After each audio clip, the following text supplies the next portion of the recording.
예수님의 비유들은 그 당시 유대인들이 전혀 모르는 것을 가지고 말씀하고 있는 것이 아니라 그 당시 팔레스틴에 살고 있는 유대인들이라면 다 아는, 다 알고 있는 그런 것들을 통해서 주님께서 비유로 말씀하시면서 주님의 진리를 담아내신 것입니다. 당시 이 갈릴리 지역에서는, 팔레스틴 전체 지역에서는 외국인 지주들이 갈릴리 사람들에게 소작을 줘 포도원 수확의 일부를 상납하게 하였습니다. 과거 우리나라 농촌에서도 이런 일들은 굉장히 흔한 일이었습니다. 이 비유에서 포도원 지주는 포도원을 새로 만들어 이것을 소작인에게 맡기고 오랫동안 외국에 가 있었습니다. 포도원을 새로 시작할 경우에는 5년째가 되어야지만 소출을 얻을 수가 있었습니다. 그러니까 4년 동안은 포도원 주인이 소작인들에게 소출을 받지 않았습니다. 이런 기간이 지난 후에 포도원 수확을 얻는 때가 되어 주인이 종을 보냈습니다. 그런데 소작인들은 종을 구타하고 빈손으로 돌려보냈습니다. 다음 해에도 두 번째 종을 보냈는데 똑같은 일들이 일어났습니다. 12절에 세 번째 종을, 3년째에도 동일하게 종을 보냈지만 종을 상하게 만들고 내쫓아 버렸습니다. 주인은 마지막으로 이제 아들을 보내기로 마음을 먹었습니다. 아들을 보낸다는 것은 주인과 동등한 명령권과 결정권을 가졌기에 주인을 보내는 것과 똑같은 것입니다.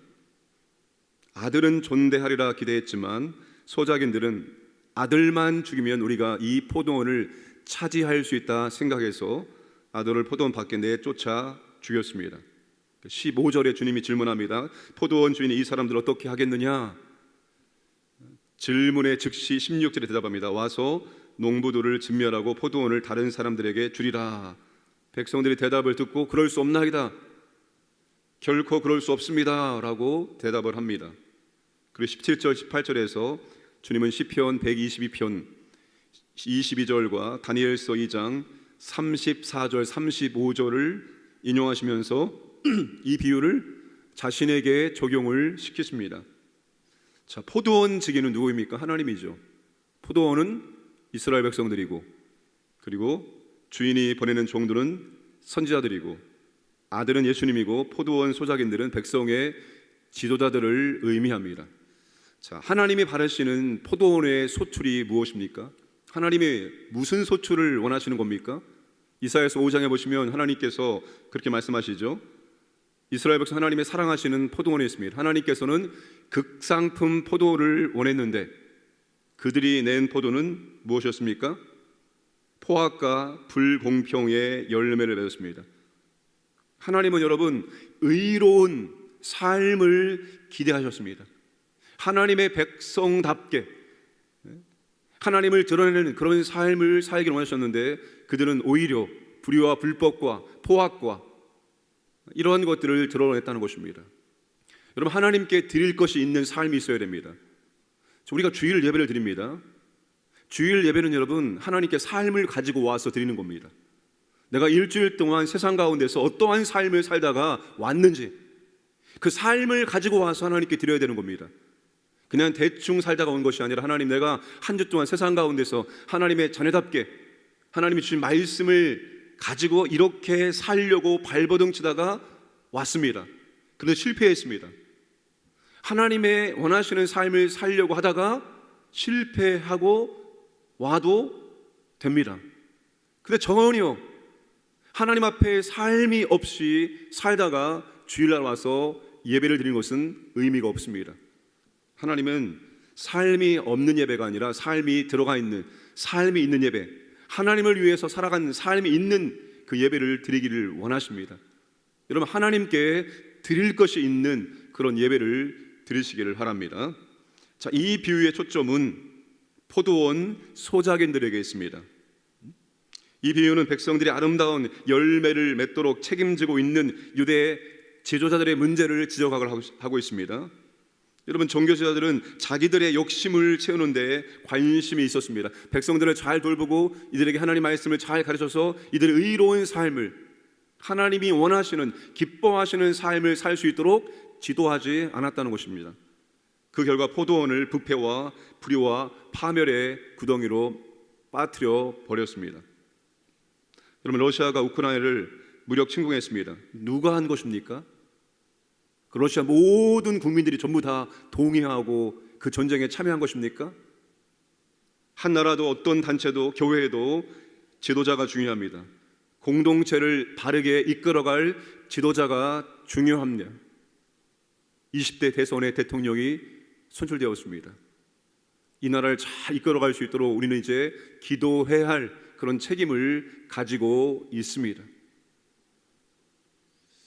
이 비유는 예수님의 십자가의 죽으심과 부활에 대한 예언의 말씀입니다. 예수님은 건축자들이 없는 것으로 간주하여 버린 돌처럼 종교 지도자들에게서 배척받고 죽임을 당하게 될 것이지만, 버림받았던 돌이 짐 모퉁이의 머릿돌이 될 것을 말씀하신 겁니다. 주님의 죽으심과 부활을 통해서 주님께서 하나님의 나라에, 하나님의 성전의 기초석이 될 것을 말씀을 하고 있습니다. 그 예수님을 배척하고 거부하는 사람은 주님이 재림하실 때 산산이 깨어지고 부서지게 될 것을 의미하고, 그 주님을 열렬히 환영하고 주님과 함께하는 사람들은 주님의 아름다운 성전을 이루어 나갈 수 있다는 것을 말씀해 주고 있습니다. 오늘도 여러분, 주님과 함께 아름다운 성전을 세워 나가시기를 주님의 이름으로 축복합니다. 함께 시간 기도하겠습니다. 당선된 대통령이 이 나라를 잘 이끌어갈 수 있도록 하나님 은혜를 베풀어 주옵소서. 이 나라가 하나가 되고 통합과 화합될 수 있도록 인도하여 주옵소서. 러시아의 무력 침공이 중단될 수 있도록, 그 땅에 평화가 임할 수 있도록 기도하시고, 우리 환우들에게 치유의 능력을 베풀어 주옵소서. 중환자실에 있는 구자영 권사님, 서희원 하계에게 하나님의 회복의 능력을 베풀어 주옵소서. 특별히 우리 교회 영적 지도자들에게 하나님 은혜와 능력을 허락하여 주시옵소서. 함께 합심하여 기도하겠습니다. 하나님 아버지, 감사합니다. 오늘도 아버지 하나님, 우리에게 귀한 날을 선물로 주심을 감사합니다. 이 하루가 아버지 하나님, 주님과 함께하는 하루 되기 원합니다. 주님과 함께 성전을 쌓아나가는 아름다운 날 수 있도록 인도해 주시고 역사하여 주시옵소서. 아버지 하나님, 정말로 주의를 기다리며 삶을 드리는 하나님 아버지 예배가 되기를 원합니다. 하나님 아버지, 오늘도 우리의 삶이 주님 보시기에 합당한 삶, 주님 보시기에 기뻐하시는 삶이 될 수 있도록 인도하여 주옵소서. 하나님 아버지, 나라 가운데 20대 대통령을 세워주시면 감사합니다. 아버지 하나님, 대통령과 모든 유장들이 이 나라를 잘 이끌어갈 수 있도록 하나님 아버지 하늘의 지혜와 능력을 도와여 주시고, 이제 통합과 화합이 될 수 있도록 하나님 아버지 은혜를 도와여 주시기 원합니다. 아버지, 러시아와 우크라이나 전쟁 중에 있습니다. 그 땅에 아버지 평화가 임할 수 있도록 주여 특별히 간섭하시고 인도하여 주옵소서. 하늘들을 아버지 하나님께 돌봐주시고 치유해 주시기 원합니다. 특별히 중하시는 우리 구자영 권사님과 서연하게 하나님 회복의 능력을 베풀어 주시옵소서. 우리 교회를 끌어가는 모든 영적인 지도자에게 아버지 하나님 은혜를 주시고 능력을 주셔서 몸뚱이가 주님 기뻐하시게 될 수 있도록 은혜를 도와여 주시옵소서.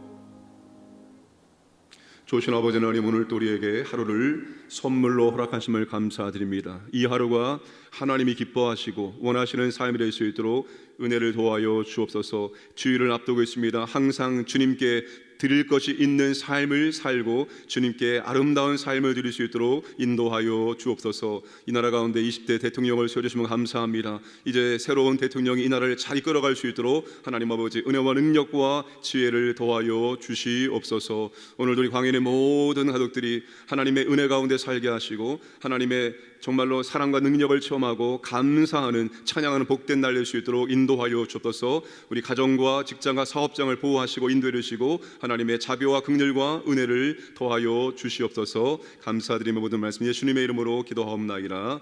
아멘.